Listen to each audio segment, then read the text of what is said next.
건강한 모습으로 또 뵙게 되니 정말 반갑고 또 특별히 하나님의 말씀으로 함께하게 되니 안식일이 기쁩니다. 오늘 성경 말씀 요한복음 5장 1절로 5절까지의 말씀을 함께 시작하는 말씀으로 읽고 오늘 순서를 시작하겠습니다. 신약성경 요한복음 5장 1절로 5절입니다. 전반부를 제가 읽겠습니다.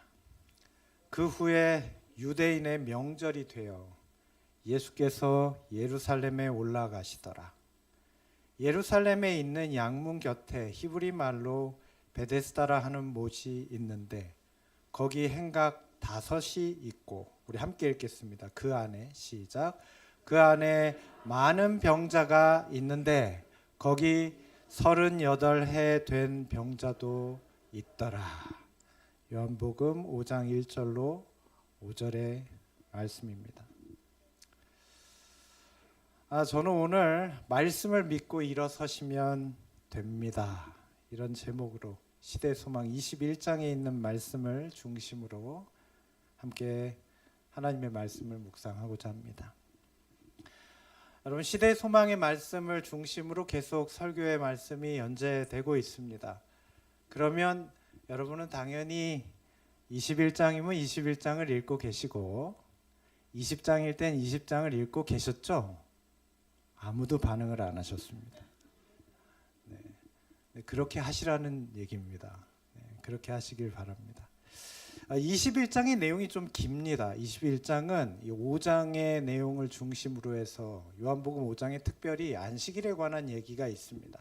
그래서 오늘은 전반부를 다루고 다음 주는 그 후반부에 있는 안식일에 대한 내용을 우리가 함께 나눌 것입니다.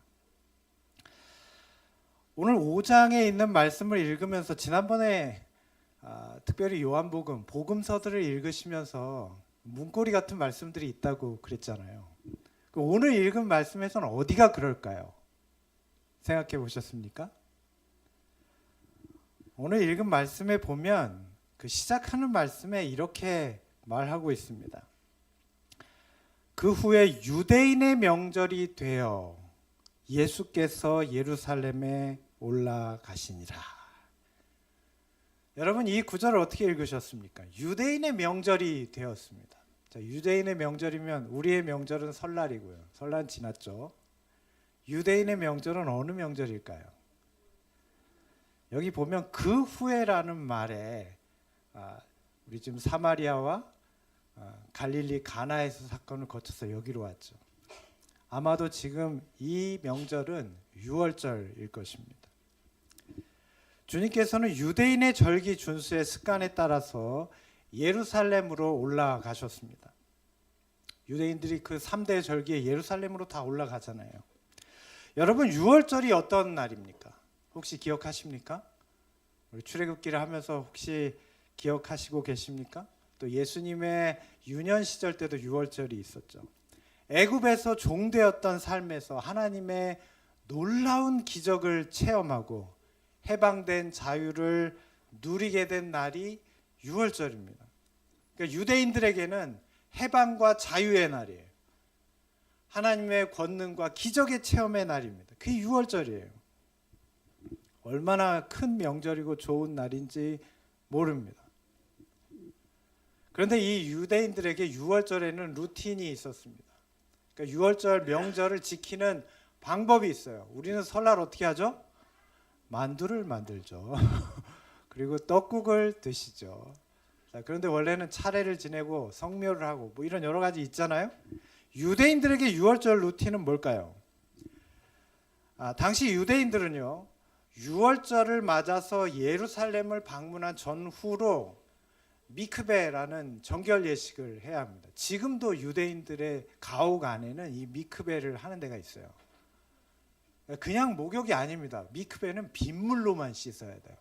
수돗물 안 됩니다. 그러니까 빗물을 받아뒀다가 그걸 정결하다고 생각해요. 거기 몸을 씻는 것입니다. 베데스다 연못도 당시에 많은 사람들이 그 근처에서, 이 베데스다만이 아니라 여러 못이 있었는데 미크베를 행하던 곳이에요. 어쩌면 예수님도 그런 배경에서 베데스다를 가셨는지 모르겠어요. 왜냐하면 유월절 순례객으로 가신 거잖아요. 그리고 그 근처에 보면 양문, 여기 양은 우리가 아는 그 양입니다. 이 양문 근처 시장에서 흠 없는 양을 사야 합니다. 희생 제물을 드리기 위해서예요. 지금 이 이야기의 배경이 되고 있는 이 베데스다 연못은 참 공교롭게 정결 예식을 하게 되는 미크베의 장소이기도 했고, 또 한편으로는 양문에 있는 희생 제물을 거래하는 근처에 있었습니다. 그리고 양을 사서 성전에 가서 희생 제물을 직접 드리고 나면 가족들과 함께 유월절 만찬을 드렸습니다. 아마 예수님께서도 이런 예를 따라서 행하셨을지 모르겠어요. 자, 그런데 주님께서 지금 어디에 오셨어요? 베데스다에 오셨습니다. 여러분, 교회 안에서 베데스다라는 이름 많이 들어보셨습니까? 되게 많죠. 네, 베데스다 떡집도 들어봤고요. 베들레헴 떡집만 줄 알았더니 베데스다도 있고, 또 요양원, 베데스다 이름 들어가면 굉장히 많아요. 베데스다 얼마나 이름 좋아요. 참 좋지 않습니까? 어감도 좋죠. 근데 뜻도 좋습니다. 베데스다라는 이름의 뜻은요, 자비의 집이라는 뜻입니다. 여기 히브리 말이라고 소개했지만 사실은 아람어로 자비의 집 이런 뜻입니다. 당시 예루살렘은 정말 많은 사람들로 북적였을 것입니다. 이 유월절 명절을 세기 위해 각 지방에서 올라온 남자들, 그리고 유대인 장년들이 12살 이상 된 유대인들이 굉장히 많았고, 그 가족들이 또 함께 있었을 거예요. 그 중에 이 베데스다라는 곳에서는 놀라운 광경이 펼쳐지고 있었습니다. 이름만 들으면 이 베데스다 엄청난 곳 같죠. 정말 자비가 넘칠 것 같아요. 그런데 실상은 그렇지 않았습니다. 성경에는 이 광경을 이렇게 묘사하고 있습니다. 제가 표준 세번역으로 좀 읽겠습니다. 그들은 물이 움직이기를 기다리고 있었다. 어디예요? 베데스다입니다. 그것은 때때로 주의 천사가 못에 내려와 물을 휘저어 놓는데, 물이 움직일 때 맨 먼저 들어가는 사람은 무슨 병에 걸렸든지 낫기 때문이다. 요한복음 5장 3절로 4절의 말씀입니다. 여러분, 이 말씀 가운데 어느 부분을 제일 중요하게 방점을 두시겠습니까? 저는 여기서 맨 먼저 들어가는 사람이에요. 이게 베데스다의 실상이에요. 맨 먼저 들어간다는 게 무슨 뜻인지 아십니까? 별 느낌이 없으시죠? 19세기 말에 실제 이 지역에는 성안나 교회라는 그 캐톨릭의 교회가 있었습니다. 이 고고학 발굴팀이 그 근처에서 5개의 행각을 발굴해냈어요. 그 직사각형 모양의 날일자죠. 2개의 풀장이 있었고요. 5개의 행각이 기역자로 돼 있었습니다. 그러니까 눈은 안 오겠지만 비를 피할 수 있고 햇빛을 가릴 수 있는, 말하자면 이렇게 뭐라고 해야 되죠? 방갈로라고 해야 되나? 아니면 평상이라고 해야 되나? 그런 원두막 같은 것들이 잘 지어져 있었어요. 보기에는 아마 좋은 휴양지처럼 보였을 겁니다. 성경의 내용을 비춰볼 때 아마 이 지역에서 이 베데스다라는 연못은 샘물이나 간헐천이 솟아나는 곳이었던 것 같아요. 그러니까 물이 움직여요. 솟아올라요. 끓어오릅니다. 당시에 이 헬레니즘 문화가 성행했기 때문에 각종 미신과 전설이 난무했습니다. 이런 분위기에서 사람들은요, 아마 그곳이 천사들이 목욕하는 장소 이렇게 여겼는지 모르겠어요. 그러니까 어때요? 천사들이 목욕을 하면 어떻게 된대? 물이 막 부글부글 끓어올라요. 천사가 씻은 물에 우리가 씻으면 어떻게 될 것 같아요? 여러분 생각을 해보세요. 자, 천사가 씻은 물에 씻고 싶으세요? 천사라도 씻은 물은 싫으세요? 그런 전설 때문에 수많은 질병에 걸린 환자들이 그 물이 끓어오르는 그 시점에 첫 번째로 들어간 사람은 낫게 된다는 그러한 속설 때문에 첫 번째로 들어가기 위해서 어마어마한 병자들이 그 주변에 있었어요. 그러니까 병자들한테는 마지막 기회 같은 곳이에요. 내 여기서 1등만 하면은 무조건 낫는다. 수많은 병자들이 서로 낫기 위해서 먼저 그곳에 들어가려고 아비규환이었습니다. 시대소망은 그 장면을 이렇게 표현했습니다. 수백 명의 환자들이 그곳을 방문했으나 물이 요동할 때에는 무리가 너무 많아서 자신들보다 약한 남자, 여자, 아이들을 짓밟으면서 서로 앞으로 다퉈 밀려 들어갔다. 많은 사람들은 그 못 가까이 갈 수도 없었다. 못 가까이 이르기에 성공한 많은 사람들이 그 못가에서 죽었다. 거기에는 날마다 고침을 받겠다는 헛된 소망을 안고 연못가에 기어와서 밤을 새우는 사람들이 있었다. 이게 자비의 집이에요. 베데스다. 어쩌면 이런 장면들을 우리가 자주 목격하는 장면 아닙니까? 먼저 들어가는 사람이 낫게 됩니다. 얼마나 충격적인 말이에요. 1등만 살아남는다는 거예요. 적자생존이죠. 우리가 살아가는 세상에 말하자면 원리 같은 거죠. 지금 우리가 사는 사회의 중요한 논리 아닙니까? 적자생존. 하나만 남고 다 없어져야 되는 거예요. 1등만 살아남는 세상입니다. 요즘도 이런 광경 얼마든지 있죠. 여러분 아시다시피 오징어 게임, 피지컬백, 흑백 요리사 다 이런 거 아니에요? 1등만 기억해요. 나머지는 다 필요 없어요. 무자비한 경쟁의 장이 된 세상의 모습을 그대로 보여주고 있습니다. 오늘 우리도 그렇게 살고 있는 것 같습니다. 특별히 우리 학생들이 그렇죠. 학업 성적에 목숨을 걸고 있죠.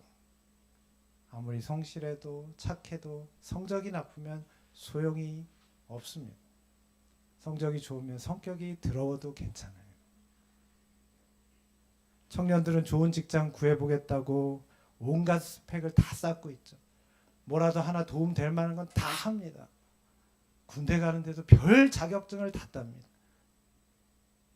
아빠들은 어느 날 올지 모를 주식, 코인, 대박을 기다리면서 막 사 모읍니다. 언젠간 오르겠지. 엄마들은 아파트, 투자 상품에 목을 빼고 있습니다. 1등만 기억하는 세상이. 이러한 실상이 어쩌면 베데스다 같지 않습니까? 베데스다가 그랬어요. 여러분 그런다고 진짜 질병이 나았을까요? 거기 1등으로 뛰어들어가면 정말 나았을까요? 어쩌다 한 명 나았겠죠. 그런데 그런 전설을 믿고 수많은 사람들이 1등으로 뛰어들어가기 위해서 아픈 몸을 이끌고 거기에서 죽어가고 있었습니다. 그런데 그 자리에 이 모든 경쟁에서도 완전히 소외된 한 사람이 있었습니다. 거기에는 38년 된 병자 한 사람이 있었다. 이 사람은 어떤 사람이에요? 우리가 이 말에서 뭘 읽을 수 있습니까? 이 사람은 경쟁을 하고 싶어도 경쟁할 수가 없는 사람이에요. 경쟁 장소의 명함조차 내밀 수 없는 사람이에요. 움직일 수가 없어요. 물이 솟아오르는 걸 보긴 보는데 늘 다른 사람이 먼저 뛰어 들어가는 걸 봐야 돼. 들어가네. 여러분도 이런 무력감을 경험해 보신 적이 있습니까? 사람들이 말하는 성공이나 출세가 그림의 떡처럼 보일 때가 있잖아요. 말도 참 잘 만들었어요. 그죠? 그림의 떡. 그림의 떡이죠. 지금 6월절을 맞아서 사람들은 저마다 해방의 기쁨을 말하고 서로 축하를 하는데 이 사람은요 38년 동안 단 한 번도 해방된 적이 없어요. 자유를 누린 적이 없습니다. 그 자리에 있었어요. 가장 처참한 사람입니다. 이 사람은 자기는 하나님으로부터 끊어졌다고 생각했다. 내가 이렇게 재수가 없는 거는 아마 하나님으로부터 나는 끊어져 있는 인생인가 보다 생각한 것입니다. 여러분 이런 사람은 기회가 없으니까 살 가치도 없습니까? 이런 사람은 뭔 희망으로 살아야 돼요? 그런데 여러분 절망하지 말아야 합니다. 왜냐하면 지금 이 사람을 찾아오신 분이 계세요. 예수님이 오셨습니다. 예수님이 양문 겉에 잃어버린 양과 같은 이 병자를 만나러 오셨습니다. 예수님은 유대인의 정결 예식에 참여하지 않으시고 오히려 이 사람에게 가까이 다가가셨습니다. 자, 그럼 지금 이 사람 이제 어떻게 해야 돼요? 생각해 보세요. 예수님이 오셨어요. 아마 지금 여러분의 표정이랑 비슷했던 것 같아요. 이 사람이. 자, 주님 앞에서 지금 이 사람이 이상하게 말하죠. 지금 우리 생각으로는 이해가 가지 않는 말을 합니다. 뭐라고 얘기하는지 아십니까? 주여, 물이 움직일 때 나를 들어서 못에다 넣어주는 사람이 없습니다. 지금 주님께서 예수님이 이 절망에 빠진 사람 앞에 오셨는데 고작 하는 말이 무슨 말이에요? 이게 무슨 뜻입니까? 할 수 있으시면 저 좀 들어다가 저 물에 넣어주세요. 지금 그 말을 하고 있는 거예요. 지금 주님이 어떤 분이에요? 여러분도 모르세요? 우리는 알아야죠. 지금 주님이 어떤 분이에요? 창조자. 지금 주님이 어떤 분이에요? 능히 낫게 하실 수 있는 분. 근데 지금 우리도 그러고 있죠. 지금 우리도 그러고 있어요. 주님 앞에서 이 사람처럼 이상한 말 하고 있어요. 주님께서는 더 큰 복음을 우리에게 선물로 주시려는 것입니다. 그런데 지금 우리는 정말 주님 앞에서 이렇게 말한 이상한 이 사람처럼 저를 좀 저 물에 던져 넣어주세요. 이러고 있는 거예요. 여러분 예수님 앞에서 그러지 않으시길 바랍니다. 주님 앞에서 복음을 체험하게 되시기를 바랍니다. 복음의 능력을 경험하게 되시기를 바랍니다. 예수님은요 지금 겨우 물에 들어가는 거 도와주려고 여기 오신 게 아니에요. 이 사람 손잡아서 여기 지금 집어넣어 주려고 도우미로 오신 게 아닙니다. 지옥 같은 세상에서 지금 이 사람 구원하시려고 오신 거예요. 여러분 이 사실을 믿으십니까? 우리도 믿어야 합니다. 이게 참된 복음의 실제입니다. 복음은 우리를 자유케 합니다. 그런데도 지금 우리는 이 사람처럼 물만 바라보고 있어요. 물만. 예수님 앞에서도 우리는 물만 바라보고 있어요. 저 물 언제 움직이지? 1등으로 누가 들어갈까? 내가 지금 30cm 더 앞에 나갔는데 그러면 좀 나을까? 지금 우리 이러고 있는 거예요. 여러분 지금 우리의 눈을 돌려서 예수를 바라보게 되시길 바랍니다. 예수가 구원입니다. 이 사실을 믿으시길 바랍니다. 여전히 이렇게 이기적이고 짜증 잘 내고 다른 사람 용납 잘 못하고 그런데 이런 우리도 주님께서 구원하실 수 있습니까? 하실 수 있어요. 믿으시길 바랍니다. 이런 우리를 구원하시기 위해서 예수님이 십자가를 지신 거예요. 이 사실을 믿으십니까? 믿어야 합니다. 이게 복음입니다. 그래야 우리가 변화될 수 있어요. 주님께서 부활하셨습니다. 오늘 이 복음을 우리는 믿어야 합니다. 예수의 이름을 믿으면 구원을 얻습니다. 아멘입니까? 오늘 이 사실이 우리에게 모두에게 하나님의 귀한 음성이 되시기를 바랍니다. 이기적인 삶에서 구원을 얻습니다. 무한 경쟁의 세상에서도 구원을 얻습니다. 복음의 능력을 믿어야 합니다. 주님께서 이 사람에게 물으셨어요. 뭐라고 물으십니까? 내가 낫고자 하느냐. 얼마나 놀라운 복음입니까? 지금까지 아무도 물어본 적이 없어요. 누가 이걸 물어보겠어요? 여러분 병원에 가서 의사 선생님도 이건 안 물어보실걸요? 이걸 어떻게 책임질 거예요? 내가 낫고자 하느냐. 이렇게 하실 수 있는 분만 하시는 말씀이에요. 놀라운 복음입니다. 여러분 여기서 우리가 놀랄 게 한 가지 더 있어요. 지금 이 사람은요 믿음이 있는 사람입니까? 없는 사람입니까? 없는 사람이에요. 예수님이 누군지 몰라요. 자, 그러면 우리가 생각하죠. 이런 사람도 구원 얻을 수 있습니까? 대부분의 재림교인의 생각은 아니라고 생각할 겁니다. 말씀 알아야죠. 적어도 말씀이 한 기 5권은 공부를 해야죠. 그래야 침례를 주지. 적어도 교회 와서 안식일은 지킬 수 있어야죠. 지금 이 사람 어때요? 아무것도 할 수 없는 사람이에요. 자, 이런 사람 포기해야 될까요? 그렇지 않아요. 왜냐하면 예수님이 계시잖아요. 주님은 포기하는 법이 없어요. 예수님 앞에 포기된 인생은 없습니다. 주님이 우리의 구원이 되십니다. 예수님의 이름이 믿음의 주예요. 믿음이 없는 사람은 어떻게 하면 됩니까? 주님 앞으로 나아오시길 바랍니다. 그럼 그분이 우리에게 믿음을 주십니다. 예수님을 만나시길 바랍니다. 그러면 구원을 얻습니다. 오늘 주님을 믿게 되기를 간절히 바랍니다. 오늘 시대의 소망에는 이 사람의 마음의 상태를 이렇게 표현합니다. 아무것도 몰랐습니다. 예수님을 믿지 못했어요. 그런데 그분이 말씀하실 때 이 사람의 마음 가운데 어떤 일이 생겼어요? 그의 마음 속에는 뭐가요? 희망이 솟아났다.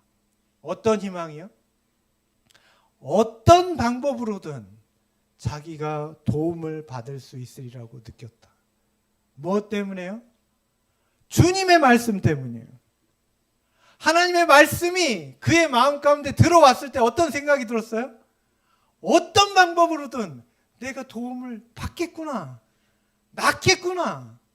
여러분, 이게 믿음입니까? 이게 믿음이에요. 믿음은 그 사실을 하나님의 말씀을 통해서 믿는 거예요. 많은 신자들이 말씀을 읽는데 믿지는 않아요. 오늘도 설교를 듣지만 제가 볼 때 믿는 분은 몇 %일까? 여기 이렇게 만약에 볼 수 있으면 제가 설교를 못할 수도 있어요. 어차피 안 믿을 건데 뭐하러 해. 오늘 말씀을 읽지만 믿지는 않아요. 여러분, 복음의 능력은 강력합니다. 우리가 연약할 뿐이에요. 복음은 강력합니다. 우리가 연약한 걸 자주 생각하실 필요가 없어요. 하나님이 강하시다는 걸 믿으세요. 오늘 우리가 이걸 믿어야 합니다. 여러분, 연약한 믿음을 가진 사람에게도 복음의 능력이 나타날까요? 나타나고 말고요. 우리가 믿지 못할 뿐이에요. 주께서 우리를 구원하신다는 사실을 믿으시길 바랍니다. 그리고 예수님을 바라보세요. 시대 소망에는 이렇게 말합니다. 예수께서는 이 환자에게 당신을 믿는 믿음을 행사하도록 요구하지 않으신다. 여러분, 주님께서는요, 어떤 사람에게는 믿음을 가지라고 요구하지도 않으세요. 왜 그래요? 지금 이 사람을 보세요. 이 사람이 어떻게 주님을 믿겠어요? 이 사람은 어떻게 돼야 주님을 믿어요? 나야 믿죠. 오늘 주님께서는 그에게 믿음을 가지는 걸 조건으로 주지 않으셨습니다. 그 사람의 믿음은 그 말씀을 굳게 붙잡는다. 우리 함께 읽겠습니다. 그가 시작.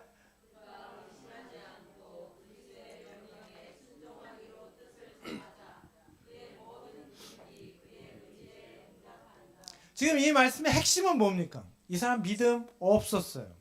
예수님에 대한 믿음이 확실치 않았습니다. 근데 뭘 믿었어요? 하나님의 말씀을 믿었습니다. 지금 주님이 하시는 말씀을 믿었어요. 어떻게 믿었을까요? 그분에게 나타나는 그분의 분위기, 그분의 태도를 보면서 하나님의 품성을 믿고 그분의 말씀을 그대로 받아들였어요. 그 절망적인 장소에서 이 사람을 낫게 한 게 무엇이었습니까? 베데스다 연못이 아니었습니다. 예수님이십니다. 지금 우리는 무엇을 바라보고 있습니다? 예수님 바라보고 계십니까? 오늘 그리스도를 바라보게 되시기를 간절히 바랍니다. 우리도 이 38년 된 병자처럼 여전히 물이 동하기만을 바라보는 것은 아닙니까? 세상과 비교하지 않으시길 바랍니다. 주식과 코인만 바라보지 않으시기를 바랍니다. 아파트만 바라보지 마세요. 예수님을 바라보시길 바랍니다. 오늘 시대의 소망은 말합니다. 이렇게 낙심하고 몸부림치는 자들은 어딜 보라고요? 위를 쳐다보라. 지금 이 사람이 그랬어요. 구주께서는 자신의 피로 사신 자들을 굽어보며 말할 수 없는 연민과 긍휼로 뭐라고요? 내가 낫고자 하느냐 말씀하신다. 오늘 우리에게 여전히 말씀하시는 것입니다. 우리가 어떤 상황 가운데 있든지, 어떤 문제 가운데 있든지, 어떤 질병 가운데 있든지, 또는 어떤 죄악 가운데 있을지라도 예수님을 바라보면 구원이 있습니다. 오늘 이 사실을 믿어야 합니다. 주님은 구원이십니다. 악한 행습 곧 오랜 방종을 통하여 영육을 속박한 강력한 정욕이 무엇이든지 그리스도께서는 능히 거기에서 구출하실 수 있으며 또한 구출하시기를 원하신다. 아멘. 이 사실을 믿으시길 바랍니다. 그는 연약과 불행과 죄의 사슬에 매인 포로들을 해방시켜 주실 것이다. 아멘. 오늘 이걸 믿으시길 바랍니다. 오늘 주님께서 우리 목동교회를 구원하여 주시고 변화시켜 주시기를 간절히 바랍니다. 지금 여러분과 함께 기도하게 되기를 원합니다. 여러분 함께 기도하시겠습니까? 마음이 동하시는 분들은 자리에서 일어서셔도 됩니다. 특별한 기도를 드리겠습니다. 우리 함께 기도하겠습니다. 아버지 하나님, 오늘 우리의 구원이 되시니 감사합니다. 오늘 우리는 베데스다에 있습니다. 끝없는 경쟁과 헛된 기대를 가진 가운데 우리는 지칠 대로 지쳤습니다. 아버지, 우리 학생들은 세상에서 비교당하는데 성적이란 숫자로 평가받는데 지쳤습니다. 우리의 청년들은 미래의 꿈을 담보로 젊음을 저당 잡혔습니다. 세상의 기쁨과 번영할 날만을 꿈꾸며 무언가를 쌓아 올리는데 그 반복하는 일에 지쳤습니다. 우리의 어른들은 미래에 대한 불안으로 혹시 모를 대박을 꿈꾸면서 주식, 투자, 아파트를 쫓느라 지쳤습니다. 아버지, 이런 우리를 구원하여 주시옵소서. 예수를 바라보게 하여 주시옵소서. 우리가 주님처럼 사랑하고 헌신하는 목자가 되도록 오늘 우리를 변화시켜 주시옵소서. 우리의 목회자들을 변화시켜 주시옵소서. 주님, 우리가 헌신하는 목자가 되게 하여 주시옵소서. 주님을 위하여 무엇이든지 헌신하도록 우리의 선교 1팀을 변화시켜 주시옵소서. 나의 생각과 나의 계획들을 버리고 더욱 사랑하고 희생하도록 선교 2팀을 변화시켜 주시옵소서. 모든 연약함을 버리고 주님께 더 가까이 나아가도록 우리의 선교 3팀을 변화시켜 주시옵소서. 세상의 유혹을 떠나서 주님의 말씀을 사모하도록 우리의 청년과 학생팀을 변화시켜 주시옵소서. 주님이 이끄시는 길로 순종하도록 우리의 아이들을 변화시켜 주시옵소서. 우리의 구원이요 복음 되시는 예수 그리스도의 이름으로 간절히 기도드리옵나이다. 아멘. 사랑하는 여러분, 오늘 주님의 말씀을 믿으시길 바랍니다. 우리가 예수님을 바라보는 것은 그분의 말씀을 통해서입니다. 말씀을 따라 행동하는 것을 믿음이라고 해요. 여러분, 베데스다에 38년 된 병자가 그랬습니다. 예수님이 어떤 분인지 잘 몰랐어요. 주님의 말씀을 믿었습니다. 믿음으로 변화됐습니까? 변화됐습니다. 말씀은요, 신비한 주문이나 어떤 규칙이 아닙니다. 말씀은요, 나에게 말씀하시는 하나님의 음성이에요. 이 말씀을 믿으시길 바랍니다. 그럼 말씀이 이루어집니다. 주님의 말씀을 의지하여 행동할 때 우리는 분명히 힘을 얻을 수가 있습니다. 오늘 시대의 소망에는 정말 흥미로운 한 내용으로 오늘 이 이야기를 마무리하고 있습니다. 여러분 한번 생각해 보시길 바랍니다. 제가 읽겠습니다. 랍비들의 연설에는 흥미를 느끼지 못했던 무리들이 그분의 가르침에는 마음이 끌렸다. 그들은 그분의 말씀을 이해할 수 있었으며 그들의 마음은 따뜻해지고 안위를 받았다. 여러분, 왜 그랬을까요? 생각해 보셨습니까? 여기 랍비가 누굽니까? 정말 똑똑한 사람들이거든요. 여러분, 랍비들이 설교 잘할까요? 지금도 잘해요. 저보다 훨씬 잘할 겁니다. 풍부한 예와 다양한 설명으로 성경을 얼마나 잘 해석하는지 몰라요. 유대인 랍비들이요. 자, 그런데 왜 많은 사람들이 랍비들의 설교보다 예수님의 말씀에 끌렸을까요? 왜 그랬을까요? 생각해 보셨습니까? 오늘 우리에게 생각해야 될 중요한 지점이 있습니다. 이어지는 말씀입니다. 많은 이들은 예수 안에서, 함께 읽겠습니다. 시작. 자신들의 질병을 고쳐주었고 자신들의 슬픔을 위로해 주었던 그 친구를 알아보았다. 예수님은요, 정말 그들을 사랑했어요. 다른 목적이 없었습니다. 교인 만들기 위함이 아니었어요. 그들을 사랑했습니다. 사랑하는 여러분, 오늘 우리도 그리스도를 본받아야 합니다. 그리스도를 본받는 삶을 사는 사람을 제자라고 해요. 제자는 그리스도를 본받는 사람이에요. 이 스캇 맥라이트라는 신학자가 이렇게 말합니다.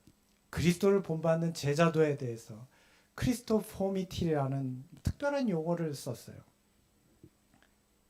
여기 이렇게 말합니다. 교회는 오직 사람들을 그리스도께 이끌기 위해 그들을 작은 그리스도로 만들기 위해 존재한다. 여러분 동의하십니까? 만약 교회가 그런 일을 하지 않는다면 모든 성당, 성직자, 선교, 설교, 심지어는 성경마저도 무의미할 뿐이다. 뭐 하지 못하면요? 작은 예수로 만들지 못하면. 제자의 생애는 뭘 외우고 뭘 깨닫고 그런 것보다 더 중요한 게 있어요. 예수를 본받는 거예요. 예수님의 생각과 예수님의 태도가 나의 생각과 나의 태도가 하게 되게 되는 것입니다. 그게 제자 훈련이에요. 그걸 이 사람은 크리스토포미티라고 했습니다. 내가 예수님처럼 되는 거예요. 예수님이랑 똑같다는 얘기는 아닙니다. 그러나 예수님의 삶을 닮아가는 거예요. 누군가 변화되길 원합니까? 그러면 내가 먼저 예수님의 삶을 따라가면 됩니다. 누군가 구원받기를 원하십니까? 내가 먼저 예수님의 삶을 따라가면 됩니다. 이게 제자훈련입니다. 제자훈련은 어떤 사이클이 아닙니다. 이걸 추구해가는 과정입니다. 그는 이어서 이렇게 말합니다. 이것은 단순한 모방이 아니라 그리스도께 직접 참여함을 통해 이루어집니다. 구체적으로는 침례, 믿음, 성령의 내주하심, 말씀과 기도의 생활 등을 통해 실현됩니다. 우리 함께 읽겠습니다. 이는 목회자 자신의 삶에서 먼저 시작되어야 합니다. 또한 어디서 시작되어야 돼요? 성도들의 삶을 통해서 육성되어야 합니다. 이게 제자훈련이에요. 목회자 자신의 삶, 저부터, 말씀을 전하는 사람부터, 우리 교회 리더들로부터 시작돼야 합니다. 뭐가요? 그리스도를 본받는 삶이. 이게 제자의 생애예요. 그러면 교회 안에서 이런 삶이 육성돼요. 계속 생겨나요. 끊임없는 제자훈련입니다.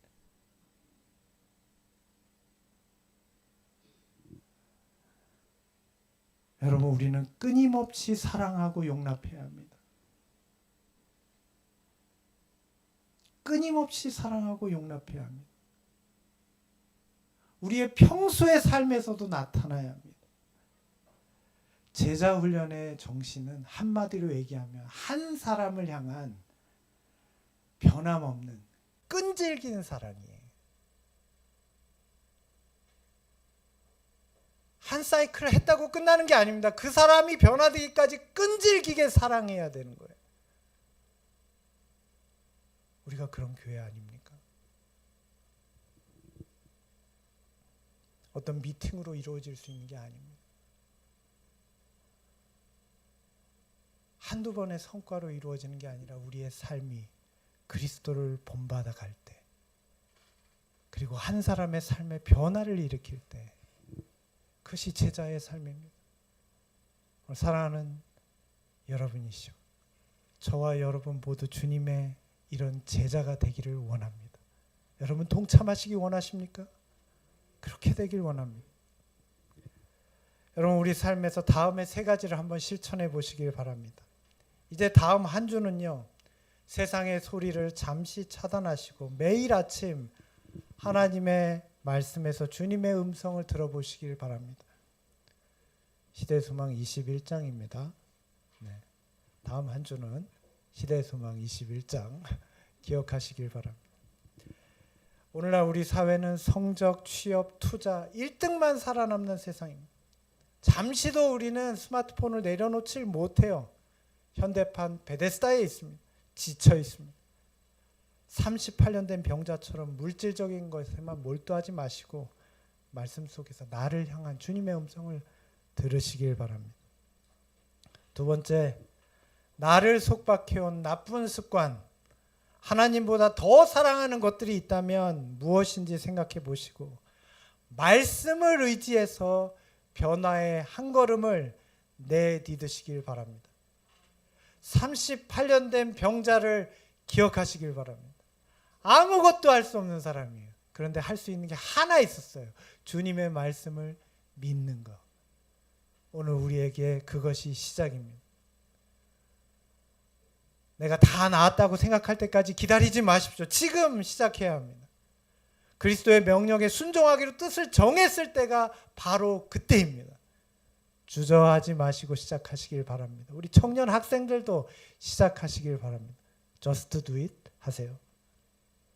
마지막입니다. 베데스다의 병자처럼 우리 주변에 소외된 이웃이나 가족이 있는지 생각해 보시길 바랍니다. 그들에게 먼저 다가가서 따뜻한 위로의 말과 봉사를 실천해 보시길 바랍니다. 제자도는 나 혼자의 기적 체험에 머무는 신앙이 아닙니다. 예수님이 그러셨듯이 아무 조건 없이 타인을 사랑하고 위로하는 그리스도를 본받는 삶, 크리스토포미티를 실천하는 삶입니다.